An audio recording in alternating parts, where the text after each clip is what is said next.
Good morning. Welcome. My name is Dan Carley, President of the General Contractors Association of Ottawa, and we are proud to sponsor and introduce the General Contractors Leadership Panel session. Your speakers for today's session are, on the end, Chris Markell, President of Bourgon Construction, Matt Baranowski, District Manager PCL, next to him, and Sean Berube, President of Hein. Today's session will be moderated by Alessandro Guarna, Vice President of McDonald Brothers Construction. Thank you. It's louder looking. Thanks, Dan.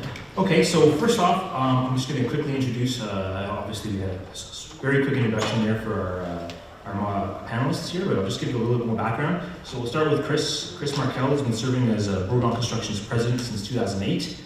They got offices operating out of Canada, Kingston, and Cornwall. He's also a professional engineer and a construction project leader. Chris has overseen a wide variety of ICI multi-residential projects. He's a lead AP in professional gold seal accreditation and is also an ODAC construction adjudicator.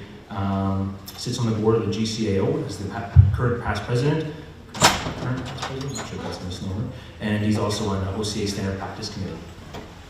Prior to his work in the construction industry, he also worked as a civil engineering consultant and project manager on some commercial land development projects. So thank you, Chris, for joining us. Next we have Matt.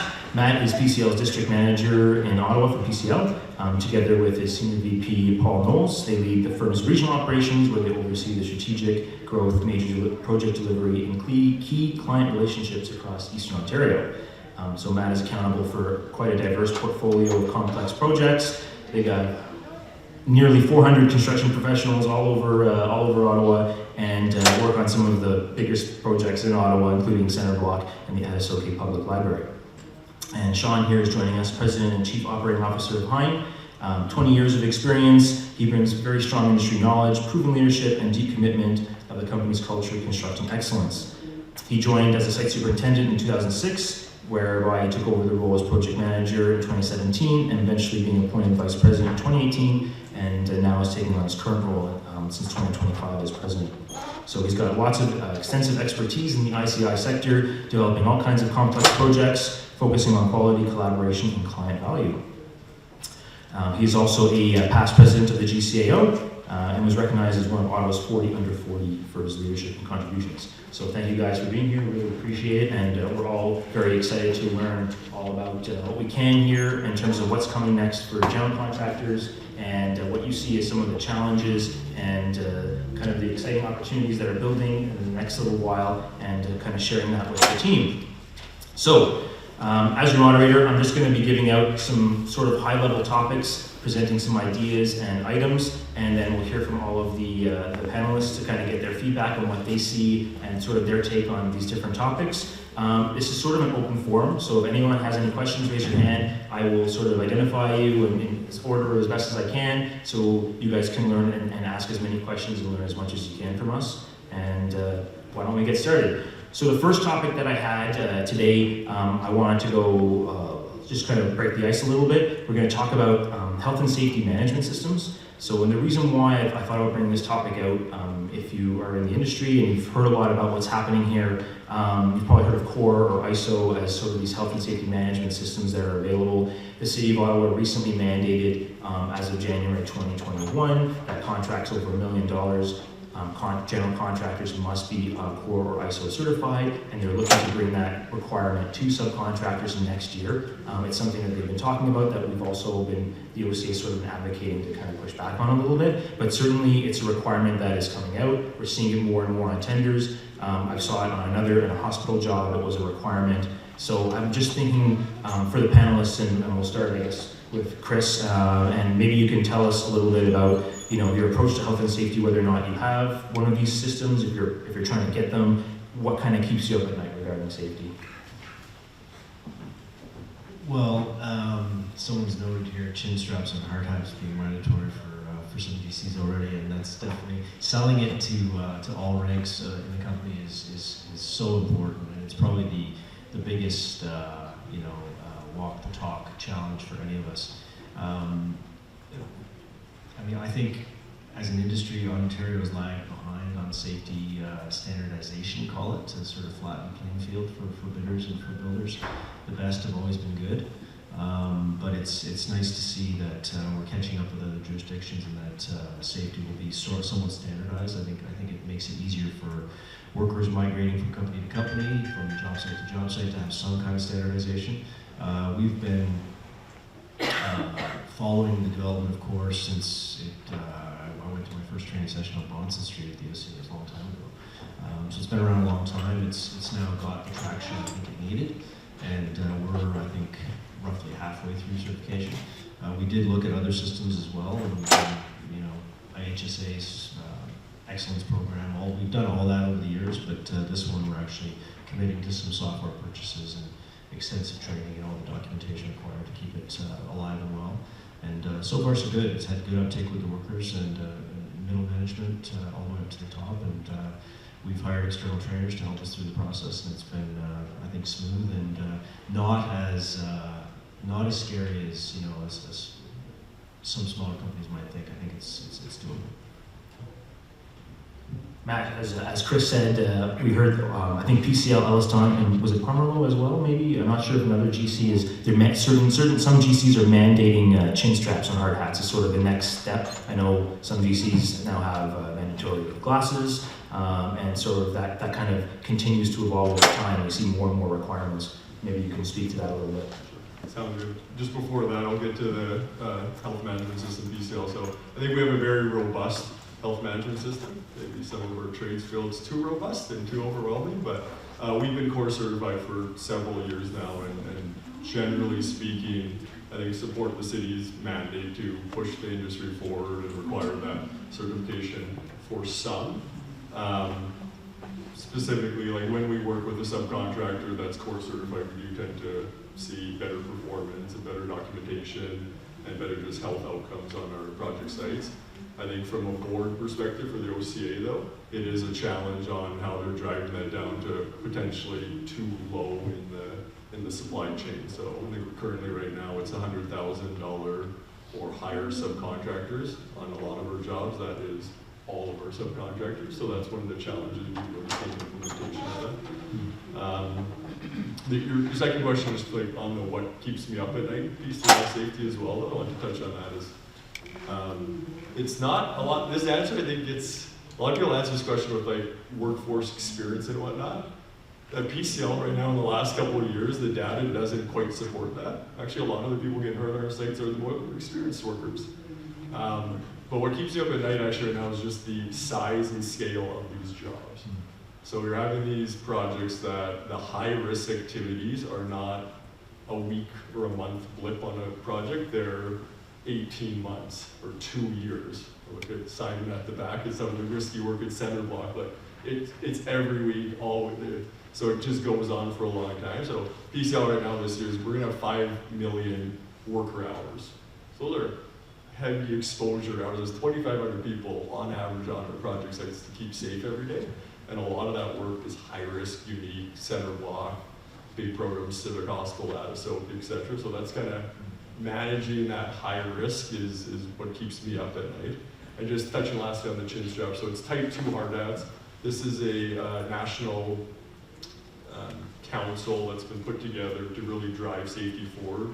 I don't know how many of the large GCs, I think there's 10 or 12 of them, joined together. 6-12 months ago, got together and it was type 4 resistant gloves and 6-foot fall protection were kind of two things that were broadly spread out through those 12 GCs. The type 2 chin strap hard hats is the next evolution of that. These 10, 12 larger GCs really bind into that holistically to, again, move the industry forward on safety. Excellent.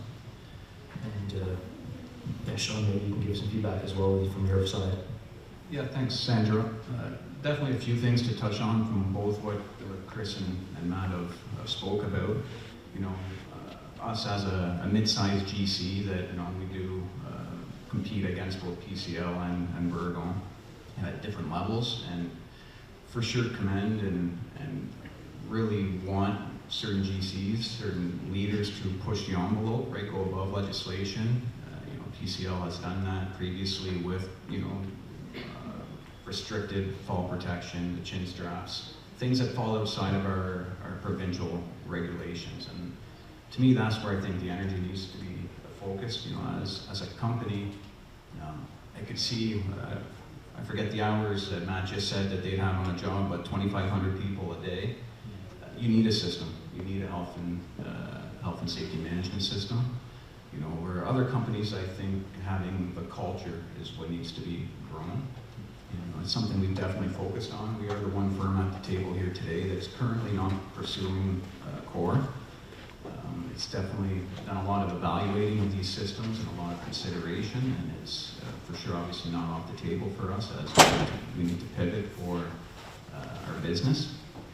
But it's about the safety culture, and I think what Chris had touched on there about right at the start, making it consistent for workers, you know, to create a culture, to have firms and sub-trades that are buying into what's going on our sites in the city. There's still some mixed messaging for them because the systems are a little bit different. When we go above and beyond, and you know, we do that to some respect as well, going above and beyond what the provincial regulations say. But it creates confusion at times, right? Safety glasses on this site, non-safety glasses on that site. What am I required to do? Making them understand what the safety policies and the culture of the company versus the regulations or the possible systems. So I think there's a lot of good things being done and completely support, you know, I think the City of Ottawa's direction to try and integrate a health and safety management system is probably the right way. I do agree that going down, the problems are just starting, you know, going down the chain, and it might take a couple of years to kind of show itself through the subcontracts and the ability and the involvement from subs at the tender period. So yeah, for sure. I think it was a good point. What I focused in on is that, you know, just having one of these systems doesn't necessarily mean that you have a good safety culture, right? Like, you can have a great safety culture, and a lot of GCs do have a good safety culture, even without having a designation like CORE or a system like CORE or ISO, or any other equivalents. So you can be really safe and really good and not be accredited, and conversely, you can be accredited and not have a very good safety culture as well. And I think that it's important to make that distinction, that just because you have one of these you're pursuing it doesn't necessarily mean that you're a much safer or a much more robust, but certainly having the management system and document control can lead support to the idea that it's a safer firm, right? So interesting to see that. We'll see how that kind of continues down. Like I said, the City of Ottawa has definitely put a mandate there. I saw recently on a tender, it was a requirement on a small $5 million tender recently, and thought that was interesting to me to be like, oh, okay, they're looking for a CORE mandatory. They just said CORE, they didn't say anything else, which was kind of frustrating because not everybody's got that. And, you know, also thinking of the sub-trades where, you know, a group that doesn't do that high level of revenue, how are they going to achieve CORE ISO? Like, the cost to get in there is fairly significant, I'm told, especially with audits, you know, and then having to maintain that program every 3 years. So I can appreciate that, you know, it's not right for everybody.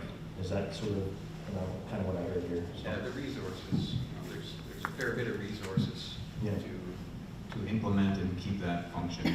Yeah, sure. Okay, let's move on to the next topic that I had here. Now we've got some of the juices flowing. Impact on trade with the U.S. on construction costs and what we're seeing in the marketplace right now. So we've had sort of the never-ending, you know, signaling of tariffs, and then, you know, chickening out, I think, is what was sort of that was being talked about. We've already seen supply chain issues through COVID-19. Things were starting to get back to normalcy, and then sort of went off the rails again. And even more recently, we're seeing a war in Iran, and oil and gas prices sort of skyrocketing and then kind of leveling off whenever there's a ceasefire, and then all these things that are kind of going a bit topsy-turvy. What are we seeing? What do you think these impacts are going to have going forward, you know, in the next procurement round? And if you're an owner in this room and you're, you know, procuring construction services, what can you do to perhaps protect yourself, or is there a project delivery method that is more appropriate for this sort of wave of uncertainty? And what's the best way for me as a project owner to kind of mitigate my risks here? And of course, my first instinct is going to be, how can I write an SGC to eliminate the risk or just pass it completely onto the GC? Go ahead, maybe Sean, if you want to start us off there, we'll go backwards. Yeah, well, I think it starts with the SGCs. For us at Hein, it's all about level tendering and equality at making sure that everyone is looking at the risk the same way, so it does not factor into the outcome, right? To us, through all of this, that is our main focus when we do speak to the associations and really try to look at it from not necessarily a passing of the risk. Obviously, in our lump sum world, there's always going to be risk, but it was really shaping up at one point not long ago, a couple of years ago, that the risk was enough to sink a company. Like it was very uncertain. I think we were actually quite surprised how quick the industry leveled out and adjusted to it. As quick as we could advocate, and speak to the associations about what was being put in the front ends and what was being passed down to the general contractor. We all seem to figure it out. The suppliers leveled off, the sub-trades leveled off. But for us, it's, when we're dealing with subcontractors of varying sizes and depth, it's a real conversation because you are facing contractors that may not survive, that we will be not only faced with the loss, but also trying to, replace the trade on the site or help them get to the end. So it was a real scary time. I think this industry always adjusts quickly. Oil and gas prices, not to keep going, but we're seeing again from different levels of subcontractors. You have some major subcontractors that just aren't accepting it. It doesn't matter, they will take the contract to task, and they're looking for reimbursement on the fluctuation. And on the flip side, we'll have contractors that don't have the depth to take that approach, but cannot survive. And we're put in a position to support and help and fulfill our contractual duties to the client.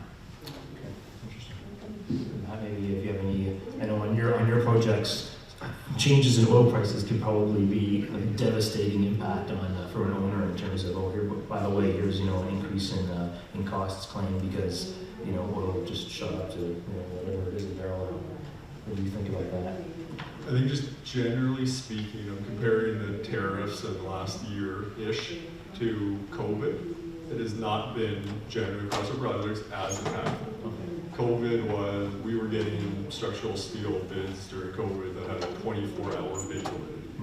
Kind of a useless quote for us to accept because we're typically holding that for 60 or 90 days. So it's not that extreme. I think also some of the larger clients, City of Ottawa, giving props for this as well, adjusted their contractual language as well to moderate that change of law language. So it's not when the tender date closes, it's when the job's awarded. Because through tariffs, that 45 or 90 days can be very impactful to how a job is priced. So it doesn't seem like a lot of days, very impactful and meaningful changes on the contract side. I think on the, generally speaking though, now tariffs shifting to, are you going to buy Canada and buy Ontario? Yeah. I'll just dabble on that a little bit. Absolutely, yeah, go ahead. On those, now those starting to be implemented, I won't debate them right now, we can have a follow-up question, but would those types of items also be implemented on a federal and now municipal projects across the board? The right contract model you're asking, in my opinion, is something collaborative and not necessarily that lump sum tender. PCL is proceeding with extreme caution on anything that is a lump sum in this world right now with Buy Canada and Buy Ontario, because it's very challenging to do that I was an estimator for 2 years. I can't imagine closing a project right now, figuring out how much was Buy Canada or Buy Ontario at a last minute. It's not going to happen, right? So it's going to be a completely messy closing. Mistakes will be made. So proceeding with caution, where on a construction management or other collaborative model, get involved early, have a lot of feedback from the subcontractors in alignment with the designers. I think a lot of the general contractors and also subcontractors I hear in the industry right now, when Buy Canada and Buy Ontario policies are it should be in the design. The designer should know and specify it, and then the lines will be grayed. Our supply chain is extremely complex, and our designers don't necessarily have that information. They do need us as suppliers, subcontractors, and GCs to support that, and I think those project manuals are the way to do it with these new policies. I'm just going to quickly interrupt, and just for anyone who isn't aware, the new Buy Canada, Buy Ontario policies is a new sort of mandate that the government, Ontario government and the federal government have mandated all of their municipal and provincial sort of authorities and procurement authorities in terms of, okay, when you go out for tender, now we want the GCs or whoever the proponents are to list where their supply chain and where their major goods are coming from, and and they're assigning a point value to that system. And you can imagine what that's doing for our estimators who are trying to close a tender at 2 o'clock on a Thursday, and I have no idea where that air handling unit is coming from. Okay, I don't think it's made in Canada. So you can appreciate that. The architects and engineers designing these buildings are specifying certain elements and items that we don't necessarily have control over. We're supposed to bid that and then attest that it's made in Canada or made in Ontario, or 51% of the direct costs. So this is what this is the most recent kind of breaking news headline in terms of what's coming down the pipeline. So if you're a subtrade, be prepared to get some bizarre questions from your GC, and if you're a GC, prepare to see some strange, additional items you're going to have to prepare with your tender bid. So, anyways, Chris, maybe you can jump in on that. Have you seen that on a project recently? We are starting to, yes, and it's sort of getting rolled into the either pre-qual or post-qualification smorgasbord of things they ask us to write about and tell them about. In terms of it affecting precise numbers on tenders, we have not, and it's we're used to working. We buy a lot of steel in the U.S. and we've seen Buy American for a long time now. They've set up a system where their suppliers know if a project is subject to Buy American provisions or not. And we can do it. It shouldn't fall on a junior spec writer or I've never done it before, a procurement officer for a company to try to smash this together during a tender period with an addendum, right? I'm shocked at how well the industry, particularly, hats off honestly to buyers of construction, because the tariff, after COVID, the tariff transition was pretty smooth. Everyone agreed pretty much that whatever your price is at closing, if there's something new that happens after, we'll adjust for it. That was well communicated, I think, at least in our place in the market. And nothing has been done of that type for oil and gases, for example, and other products like that. So there's certainly some work that can be done. In terms of Buy Canada, I think you need to really educate your, particularly public buyers of construction, how to write a spec in a performance-based way that allows some research to be done prior to closing. You can't resolve all that at closing. So. And it seems like the public buyers are more often the ones that tend to go lump sum or stipulated price versus construction management. And where Matt was kind of suggesting is, I think a significant bulk of his work is probably construction management or design build, where there is an opportunity to perhaps offer some constructability advice. And once you have a contract, you can sort of guide them towards, okay, well, what are your goals here, and how can we help you achieve your goals? Whereas in a lump sum, you're bidding what's on the drawings and then telling you, where's this coming from afterwards? Well, I don't know. And our subs, in fact, our subs don't know. And sometimes they can attest saying, yes, we know this is definitely coming from Canada, but how can you prove once, you're actually delivering the project and you're installing something, did that actually come from Canada, or did that actually come from Ontario? And who's auditing this and who's verifying, and what are the penalties if we lie? None of that has really been thought out, so you can appreciate that there's a little bit of chaos is going to happen in the next year or so while we try to align and figure out how to manage this. So interesting commentary there. And I think in terms of tariffs and making claims on price escalations, at least my experience has been really good paperwork is really good friends in terms of you need to document, how you're going to request an increase. And I don't know if that's something your experience, as long as the onus is you can show the documentation of how you priced it, what your bid was, what your quotes were, and then now that we're delivering the project, what the increase has been, and they've been pretty accepting of that. Yeah, exactly. That's exactly the process. And in terms of the Made Ontario, if you really look back to the early days of LEAD, the documentation required to trace supply chain for FSC lumber or for any, they were asking for how many miles by sea the product had been shipped. You can get the information, but it adds expense and it adds time, and it's certainly not going to happen at time tender. Excellent. Just to add, Sandra, I think that is the risk, right? The initiative is clear, it's, their direction, the province's direction is clear, the process for the industry is not, right? It will be the next wave of OCA, GCAO interactions as these front ends, as Buy Ontario gets added to the front end of a lump sum tender, CM, I do, it's a different world, and I think that's something that can be easily managed. Obviously challenges to meet requirements, but managed within the relationship. This process from identifying at time of tender will be the next wave of that leveled off risk, or a weighting, as a buyer needing to weight submissions based on the information over the value of the project. So that's a good point. Use your local resources, your members of the OCA and or GCAO if your GC's here. Lean on us. If you see something in an upfront tender that doesn't make sense or is just completely unnecessary or unacceptable, let us know, and we're happy to bring it forward. We had a meeting with CLOB yesterday on this, and we continue to lobby for explain our position, explain how difficult it is to achieve some of these goals, but at the same time understanding you have a legislation, you have a mandate, you can't change from this mandate, it's law, it's required, so how can we help you achieve this without making our lives miserable? So absolutely, lean on us. Let's move on to the next topic here. The Construction Act in Ontario has changed as of January 1, and one of the most exciting elements of that, I think for everybody in this room, whether you're a GC or a subtrade, is the fact that there's now a mandatory annual release of holdback. And if you were in the session previous with the lawyers there talking about it, there's obviously some more nuances to this particular change, but certainly this is welcome news, I would think, for just about everybody in terms of now it's required to release holdback mandatorily. But I'm just curious, and I know Chris is actually an adjudicator with ODAC, so I'd be curious to hear his perspective in terms of adjudication. Has it become more popular for subtrades and GCs as a method of resolving disputes? And have you seen sort of this creep up more and more, or has it been kind of quiet on this front?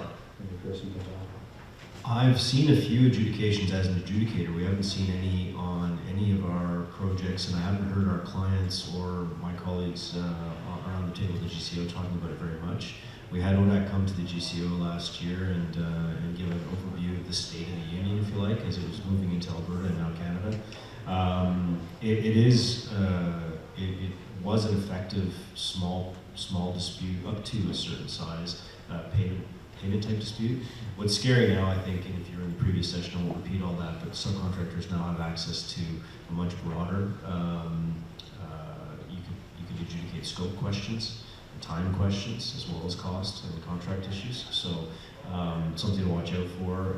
Won't get into the complexities of the Canadian versus Ontario regimes. That's best left to your construction lawyer. But I think the main thing to be aware of, my takeaway from that presentation in terms of someone who looks after the day-to-day of a construction company is the need to watch potentially several calendars, working days, calendar days, and be very aware of those 60-day periods, when they start, when they finish, termination, all these things. And it becomes quite a sophisticated game, even just thinking about releasing holdbacks year after year, making sure that no early billing is happening, making sure you're releasing the right amount to each trade. It's a pretty big burden. Obviously it helps cash flow, but it's something that's going to have to be done right. Mm-hmm. I echo everything Chris said. Definitely on the holdback, as you said, Sandra, as well. That is positive for the industry, for sure. It's going to increase competitiveness. You're going to have subcontractors now that may have not been able to bid on a $10 million project over 3 years because they don't want to finance the $1 million that will be held in holdback at various points. they only need to finance now maybe a third of that or less. So that's huge for competitiveness, I believe, and that just obviously factors up to the larger jobs as well. On the adjudication side as well, PCL has not seen any to date. Starting to hear, whispers of them and starting to definitely debate the use of them. We're hearing from our subcontract partners. But for us, it's really PCI look at, that frontline project manager or whatnot on our teams, just like have to be very tight on payment and notice of non-payments and all those other steps in the process. Is one avoidance of the adjudication, because if you don't follow those very basic principles, you'll go to adjudication and it'll be almost an automatic loss, if you want to call it that. Is that true, Chris? Like in terms of the timelines for notices, they're very, very strict. Would you say? Yes, the whole point is to get people paid quickly and to resolve disputes quickly. So I think the number they throw is 35 days from start to finish. Okay. And it's binding unless you take it to court, and the courts are not going to overrule qualified adjudicator unless it's on procedural or jurisdictional grounds. So you have to take it seriously. Okay. But if you keep your notes clean, so to speak, on notice of non-payment and be very clear about it, and you also have to be fairly even and fair-handed about it, and try to avoid it altogether, frankly. Because once you get called to an adjudication, you have to respond within days, and you guarantee the person adjudicating against you is going to have prepared their binders before dropping the claim, right? So you've got to jump and prepare your documentation. So yeah, good record keeping and basically an assigned person to defend if it hits you. Yeah. To expand on it, the seminar just before our particular panel was very informative, and from a legal perspective, pretty black and white. But when you're running a business, nothing's black and white. Right? It's we manage the gray, and to echo both of what Matt and Chris have said, we have not been part of adjudication. I think there's a combination of relationship building, maintaining relationships, looking to avoid the process, believing that if you get the right people to the table, it can be resolved. But it is getting more popular. It is popping up, and possibly because of the widened scope of what's available. I think also it could be partly certain parties wanting to avoid the tough conversations and making it work.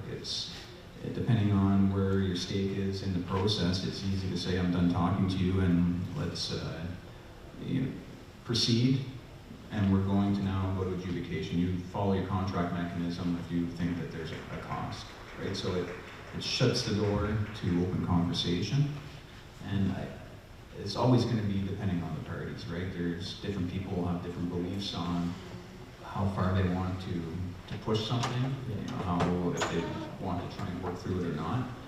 So we're going to continue to try and avoid and work through the relationships, but I think also be prepared, be educated to go down this path, because it's inevitable. Sorry, just with the holdback, Sandra. Yeah. Chris has said it. It's get people paid quicker, right? Move the money quicker, which is critical. And Matt's point was great. In terms of other trades being competitive, that's something I considered. But the changes are quite fair. I think they've really got a good base and they've nailed it this time around.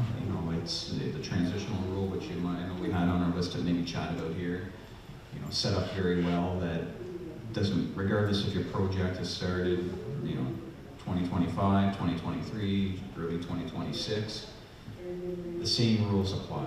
Right? 2026 is more or less a buy year for everyone to get things in order, and annual holdback will be available on the anniversary date within 2027, unless you've got a legacy project like PCL, which maybe might be going under the 2018 construction lean back. It's a good step forward in the right direction for subs and for the GCs. Yeah, no, I agree. It's excellent. And then transition rules is fair too. Like if you enter a new contract, let's say it was November 2025, and say, oh, sorry, you just missed that 2026, transition there, and so now they actually, you're included. There will be mandatory annual leaves of holdback. It's just, it's not in the 2026 year, it's the following year of the, so if it was November 2025, it won't be November 2026 your first annual release, it'll be November 2027 your first annual release. But it's something, and I think that especially for a multi-year project, which are 2 or 3 years, and I think for most of our projects, we are probably talking about a year and a half, 2 years plus. So there's an opportunity there to get access sooner rather than later. And I agree. I think they did a good job in terms of that. Yeah, the subcontractors will have to be more aware. I mean, the good part is the money's flowing. For subs, there's less access to hold back at the end of the project if you have an issue with up the chain or up the pyramid. So I think there's going to be issues with liens that pop up, and there possibly isn't enough funds to cover that particular lien. And hopefully that quickly allows subs to be more in tune, more aware, that will bring the problems forward to the GCs a little bit quicker. A lot of the time, as a GC, we don't necessarily hear of a subcontractor sub that's having an issue until unfortunately it's too late. Yeah. So this could exaggerate the issue for them if they're not in tune, but if they are in tune, I think it will help us solve problems on the sites much quicker. Yeah, no, I agree. And it's like you said, there is sort of a lot of gray. No one really wants to go the nuclear option, liens and adjudication unless they absolutely have to. And I think the case will remain the same in that respect. And we've heard about no adjudication claims, for each of these 3 GCs, at least now to date. And it kind of leans on the idea that I think it's still better to collaborate, have that open communication with your GC or your subtrade, and that this is just another step that encourages more collaboration. Like, hey, I understand now that I'm supposed to be getting holdback. It's been a year. What's going on? And do I need to put forward a lien or some kind of claim, or how do I get access to that money? And now having that communication is just even more important. So I think that's sort of a takeaway from you guys in terms of what's happening and the changes in the Act. So the Act is a shield, not a sword, and we use it when things are not going right, but when things are, the best case scenario is always to talk it out first. Okay. Let's move on. Does anyone have any questions so far? By all means, go ahead, put up a hand, and I'm happy to call on you at any time. It's supposed to be kind of an open forum, but happy to move on to the next topic. One of the things that came up actually significantly last year at this session was sort of a discussion with AI and technology and where we're seeing that come down the pipeline and how it's impacting our construction sites. I know, at least from my end, it seems like the modern GC has like a myriad, never-ending element of new systems, including accounting, ERP systems, and PM software, and scheduling software, and estimating software, and in some cases HR, and sales and marketing, and just kind of get your idea, where are you seeing AI kind of fit into this conglomeration of software suites? How is it changing how we do things? And is it better to kind of have either a one-stop shop that integrates everything, or have sort of separate systems, integrated in a very limited fashion, or have everything completely separate and nothing talks to each other? And is this AI boom going to kind of create more issues in terms of privacy and trust and concerns, or is it going to actually solve some problems like really poorly written emails and contracts? What do you guys see? Maybe Matt, you can talk a little bit about it. You're at the forefront of some of the really big questions that are coming down the pipeline. Sure, thanks Andrew. I think on our construction sites, it's been pretty limited to date. They still look the same as they did 5, 10 years ago, and probably 50 years ago in longer. Still building with steel-toe boots and hammers. Correct, yeah. So we haven't seen too much of a push. I'll give one just example of AI on our project sites. Big hospital job in Vancouver. Take 360 photos with the camera, and it ties back to the model and tracks progress on site. So kind of an interesting one where it actually sees how, instead of having 5 students going and counting and measuring conduit install, maybe you need 4, and they take the photos and it feeds back into a model. So very small example, but I think holistically with PCL, with AI, we really see the benefit and the value of it in our office and how we manage workflows, and taking away some of those administrative tasks. So really looking at the theme of It's going to amplify PCLers. We don't see it as we're eliminating a bunch of people because AI is taking over for that. It's going to take over some of those administrative burdensome tasks that we do. I got 3, I think, key things that we've been doing recently in the last year, and it's really going to ramp up. I'll start off by our office of the CEO is all in. They are all in on AI, and its impact is going to have to our business, so they're investing a lot. Step 1 for us is just setting some governance around how we do things, how we set up our workflows, how we standardize documentation and data. We use a bunch of systems, that's not going to change.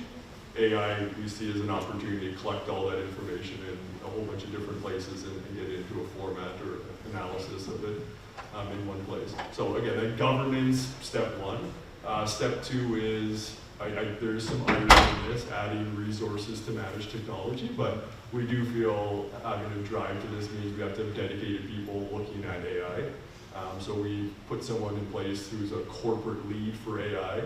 I know each of our districts, there's 31 districts across the company, each one, expectation in the next several months is hire a dedicated person that is going to drive AI. And really with that mindset of how do I benefit the field and making construction more effective and efficient. So that's the other commitment. And then the third one is just for all our 6,000 staff that we have across the company, mandatory training, basics of, so PCL is partnered with Microsoft and Copilot. Every individual at PCL has access to Copilot right now. So there's some mandatory training that got pushed out and making sure everyone has at least the tool at their fingertips and a basic working knowledge of it. And using the mentality of have 6,000 people start experimenting, playing around with it, and then we haven't figured out quite yet how to share all these good ideas because people are trying out a bunch of stuff with it for sure. But the next step then is sharing amongst us good ideas that come out. That's interesting. I'll share a little tidbit before moving on. We were having a difficulty with a particular subtrade delaying our project, and we used Copilot to analyze all the email in our Outlook and kind of summarize all the causes of delay and whatever, just to kind of for fun and see what happened. And it was really interesting to see the output. It was 20 pages of what might have taken a coordinator days of work of going through all the emails and being hey, and they did this, and our drawings were late, or all this kind of situation, and being able to summarize it within 15 minutes. And it's oh my God, that's two days of work was just done for me. And then you start corroborating, get everything, you miss anything. Do we trust it? What the results are looking on it. But interesting to see. I'm sure that's one small use case, but you guys have a whole team of people who are working on it. Can I be a fly on your wall to see what's going on? But I don't know, maybe go ahead, Sean, and let us know what you think about it. Well, I think governance is for sure step 1. At a much smaller scale, for us it'd be control, right? If you don't take control of it, your staff will start to figure it out on their own, and then you don't have control. Mm-hmm. And you have different platforms being used, information being shared that might not be kept private. So I think education and standardizing a system, a platform that can be used, and providing staff that policy, those guidelines, say, hey, play with this tool, figure it out, and we'll have a much easier time gathering all the information and sharing it. But I think it's controlling how it's being used to be step 1. And that probably sets you up for success. Having someone that can keep up, it's going to evolve quicker than supplementals are evolving, so we're going to need someone to stay on top of it, but policies in place for staff to make sure that the tool, the inputs protect the company's information, and the outputs are usable. And NDAs as well, because in a lot of cases you have NDAs with customers, right? So you can't just be putting your information that contains your customers or project and their information into an unlicensed Claude or ChatGPT or Gemini or something, and now it's being trained on this information, and the owner or customer didn't have access or didn't have a say whether or not it was okay to do that. So you could be on the wrong side of a confidentiality agreement. So that's a good point. I would say that I I'd suggest people treat it as an opportunity, but also to be wary of what they buy, because I mean, if you're estimating on Excel and then typing all that into an accounting software package, and then you're typing it all into MS Project, you're doing a lot of triple entry. You don't need to, and probably opening drawings with another software, marking them up with another one. There's obviously some opportunities to, and what we found is it's a really good opportunity to tighten up accounting level controls on other inputs. A lot of people using Excel are not used to that, rigor and thinking about what you enter and tracking mistakes and that sort of thing. And we found that if you invest in a software platform that allows you to do multiple things, it's generally pretty rigorous because it's based on an accounting engine, and that hurts a little bit. It takes away a little bit of freedom, and so you do have to train, you do have to invest in it, but it should pay some dividends in terms of faster workflows. And then why invest in any software company that doesn't have a robust AI component, at least under development, that they can tell you about, because I'd love the output from any AI to be as, self-checking and conservative as any accountant's advice. Right? Yeah. He's talking to the accountants in the room, so I appreciate that. Yeah, I think to the technology side of integration, it's a shift in mindset of you want to find a platform that you can integrate that matches your procedures, and through many evaluations that it's not happening. You will need to change your procedures. You will need to mold to the software versus trying to get something that comes in. And I think that is a big hurdle for a lot of firms. There's especially between accounting and project management. I mean, there's no doubt there would be some efficiencies to be leveraged, but it will come with probably years of struggle, years of change to get that system functioning the way you want it to do, or the way that you would like to see it take place. Well, I guess the old adage is, garbage in, garbage out, right? So you have to follow a certain, template in order to be able to get a result at the end that you can monitor and track and use as kind of performance indicators, right? And how you're performing. And that would require you to alter your approach. Leaving it totally wide open and flexible, where every estimator or project manager is tracking, or accountants tracking things differently, isn't going to work anymore, because when you go to report on that, every project's going to look different, and not for the right reasons. So I think there is something to say about perhaps integrating and being able to sort of maybe tailor your at least in a certain respect. You've got a software that, as much as possible, follows your own sort of internal procedures, but nothing's ever going to be perfect, and you'll have to sort of tailor some of your procedures or your workflows now for the new software and what it requires in order to get the best possible output that you can report on, right? And I mean, we're seeing so much more of that. I know, and like another anecdote on our end, we look at marketing, we do a lot of RFPs in terms of how we respond to potential opportunities. And like, you would think RFP is totally writing, right? This is something you could easily throw into AI and give me a health and safety plan that hits these 5 points that's being requested in the AI. And here's all my 10 years proposals, spit it out as if it was, me writing it, and 10 minutes there it is, or not even, 10 seconds really. So there's definitely some cool use cases for AI coming down the pipeline. And I tend to agree with Chris's comment. If you're looking at software and it's not kind of AI ready, maybe it's time to look somewhere else. And I would think that with the boom of all this new software, costs are going to hopefully come down, because I can tell you software costs. So my income statement has gotten very, very big over the last 5 years, to the point where you start scratching your head like, oh my God, what are we paying for here? And so I'd like to think that with so much new opportunity, especially with AI writing code, hopefully that brings the cost of those softwares down. So lots of opportunity there. The last little item, I see we have about 12 minutes left. Unless anyone has any questions, we're going to move on to the next item. Just an overall construction outlook in Ottawa. What you guys are seeing in terms of the overall level of activity. Is it too much work? Is it too little work? And advice for firms, either same size, large, medium, small, whichever you prefer to talk to, or GCs or subtrades navigating this what we're seeing now in the next year, next couple of years, maybe 5 years, and give us sort of an outlook on what you're seeing, and appreciate your feedback in terms of from the forefront, from what you're seeing directly with prime contractors, and how that's going to kind of waterfall down to the rest of us. don't you go ahead? Sure. I keep hearing about a turn down. Apparently Toronto's dead quiet. I'd like to ask someone from Toronto because I haven't seen that in our region at all. Okay. There seems to be lots of opportunity. Obviously uncertainty with what's happening with border relations. But who doesn't want to see the province and the country band together and buy everything only from Canada? It'd be great. I've been saying that since I was a kid, but let's see it happen, right?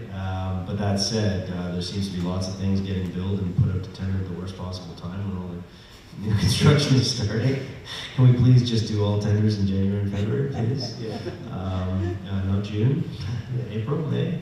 But anyway, no, we can't complain. We've seen, I think, resources remain a problem.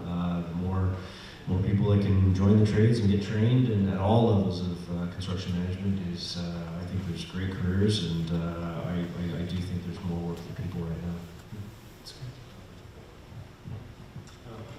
From our perspective, completely agree. I think Chris said it's quite busy right now. We're, especially in pursuit mode, there are some massive projects coming out.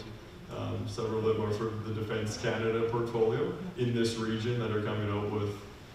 The one thing with those projects is they got a long pre-construction tail on them. So even if upon award from a general contractor, they might be 2 years before you put a shovel in the ground. So just perspective for subcontractors in the room, but lots coming down the pipe.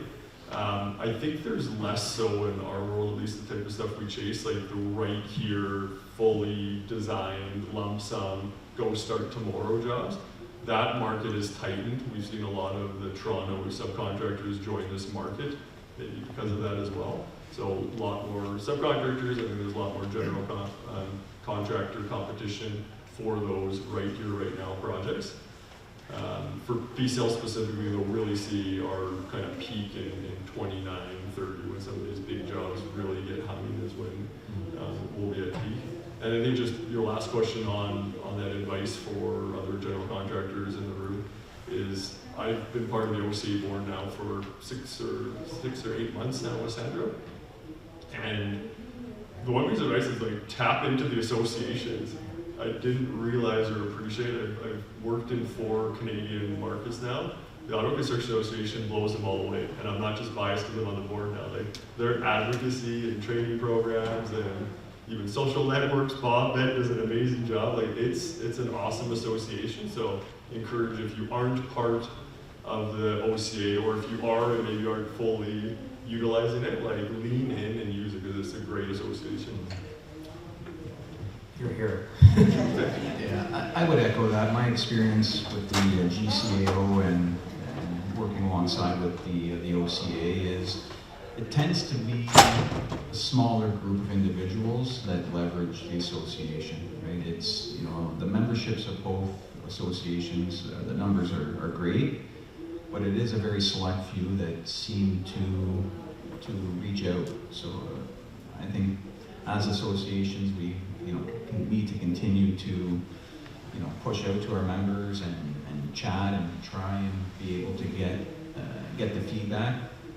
I do think a lot of the time it really is a time of the essence issue where you're looking at the front end and you've got no time to react, or you feel like you have no time to react, and possibly that's a part of the reason. But please, yes, lean on the associations. From our perspective, the outlook, I would agree, Ottawa tends to, even in times of recession or downturns, seems to just be a little bit above probably the national average. Toronto must be slow because we do see a lot of Toronto subcontractors. There has been a shift in even general contractors. We do a lot of work, pre-qualified work, and these lists now. I would like to say there are many qualified Ottawa contractors that aren't making some of these lists where we are seeing Toronto firms. So it is having a bit of an impact. There's work available, but opportunities for some could be slightly reduced. So yeah, it's looking positive. There's great opportunities. For us, the lump sum world start tomorrow. So it's back to the old process of try and ensure the tendering process is leveled off and be competitive. Yeah, I can say from my experience too, I think last year with the election, everything was really, really quiet. And, usually money flow kind of stops a little bit. And then depending on, which sector you're in, we found that the sector that we typically go in was very quiet and very slow. Projects were paused or canceled outright or over budget. And then, fast forward to the last sort of 6 months and everything is go, go, go, money's coming, don't stop. Here's a bunch of RFPs, here's a bunch of proposals, here's a bunch of tenders, and it's like, oh, yeah, okay, cool. And, feeling a little dizzy a little bit. So didn't want to speak for everybody else, but absolutely, I think that the market is, definitely in a more stable place. And if there's a downturn, I haven't seen it yet. So, time will tell, obviously. But for now, let's keep the good times rolling a little bit, and hopefully we are all got a full plate, are working, and lots of positive things happening in the industry. Sandra, can I just add? Yeah, absolutely. Go ahead. Just from an advice standpoint to GC subs, it's to be patient. And depending on how risk averse you may be, there's a need to be patient, because although there is work, there is a shift in the market with certain players, other firms coming into the city trying to chase the work, which is really creating difficulty for some subcontractors. There's continual subcontractors that are having issues to firms from outside the city of Ottawa. So, I would encourage you to be patient if you can, and not shift how we look at these projects. And there is a risk of the industry really kind of adjusting how this process takes place. How much risk we're all going to take on to try and compensate for a bit of a bump here of outside firms. It's always good advice. I'm always kind of the notion of, quality over quantity when it comes to work and what we're looking to chase. And it's easy to get lost, and there's just so much work out there. And, let's load up, because, we don't have a lot on the go right now. We have people becoming idle in a short period. And I think that that's good to echo Sean's comment. Be patient, find the right projects for your firm, specifically target the ones that you think are the winners for you, and you don't necessarily have to go in bottom dollar and cut your margins to the nth degree in order to secure work when things are really busy, and so that's a good point. Know when to sharpen your pencil, and know when maybe this is one that we don't totally drop our pants to go chase after. So for sure. Excellent. Those are the questions I had. Does anyone have any questions you want for the panel? We would save the best for last there. Right on time. Otherwise, no questions. Oh, we're down here. There we go. Yeah, it's nice to see sort of, the industry is always focused on, seems like crisis after crisis after crisis and stuff, and it's hard to maintain sort of a positive, opinion of construction and our industry. Every generation says there's no fun anymore. For the previous generation, it was nice to see some sort of positivity at the end there about there's money coming type of thing. Where else can we, where else are the positivities? Where's the sunshine in the industry that perhaps we can focus on instead of just problem after problem after problem? Where do we convince people that it's just not all horrible? I'm not answering that question. I'm the cynical. What a great question. I'm the cynical. I don't think anyone's ever asked me that. Look, there are so many people from different backgrounds coming into this industry. There are so many specialized sub-trades. Going through current Division 7, 10, 11, the amount of different industries and professionals you deal with every day, I find it fascinating to see how, and then add AI and add major defense buying programs. You work on projects that just haven't been on the market for 25 years or whatever. So yeah, there's a good project type mix. I haven't seen the housing boom that's supposed to be exploding, but that's a whole segment of the industry that would be exciting for anyone in that field. I think diversity of opportunity, increasing diversity of specialties on trade, on sites, tradespeople as well. and just the volume to allow all these things to happen is exciting. And yes, the OCA has a great social program, huge golf tournaments. Yeah, it's all about mindset. I mean, I'm not going to offer up any, crystal ball on what is going to make it positive for, one firm to the next is going to be different, right? What we go through, I do think over the years, we were divided as GCs and subs and consultants, right? We didn't really care about each other's problems. We were focused on our own. I think, once 2019, 2020 hit, I think the mindset shifted, that we kind of get it, even though we are, our roles are still the same. We can understand each other's position a little bit better, but it's just all about mindset. I think in business you have no choice but to look for the positive, or it's going to be a long road. So it's really just about, try to find those aspects of the industry that inspire you, or, be willing to shift a little bit at times, right? And hopefully be fortunate enough to be able to do that, right? I can appreciate that not every firm necessarily, their pressures and their constraints are a lot tighter than possibly ours sitting up here, but just trying to have that correct mindset to keep the company going. I'll add one for 30 seconds there. Honestly, the next generation of people coming into the industry is what excites me. Construction, I feel, is shifting a little bit, and it's getting cool to be in construction with some of the technology and everything else that's coming. And I think some of our students and kids coming into PCL are way smarter and much more creative than I was coming into the industry. And I see them working with that grizzled 50-plus-year-old superintendent that's always been doing it a certain way. And it's pretty cool to see that teamwork.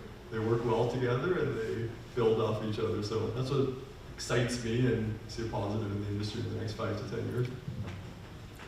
Excellent. Yeah, we have one last question back here. It's not really a question. I just want to augment Matt's comment about leaning into the association, leaning into the Ottawa Construction Association, and joining that with the next generation of young up-and-comers. The OCA has an Ottawa Young Construction Leaders subgroup. So the message is to lean into the association. Encourage your young up-and-comers in your organizations to join the OYCL, to go and network with the next generation. That's the lifeblood of every organization, the next wave, the next generation, and those young ones that are excited. So that's just my comment to feed into That's a great comment. No, I appreciate that for sure. I think we were all at one point on that part of that network or group. Unfortunately, I'm no longer able to be on that group as my age, but certainly recommend that for everybody who's of that age group, who's interested in kind of being a part of the industry. And I mean, that's where you start, and the next thing you know, you're up here on the panel. So that would be fantastic to kind of keep the lifeblood going. If there's no more questions, we are at time. So thank you very much for all attending. Thank you to our panelists. We appreciate sharing knowledge and wisdom from the industry, from sort of the GC level. And enjoy the rest of the symposium, everybody, and see what the rest of the OCA has to offer, and be louder, be more engaged.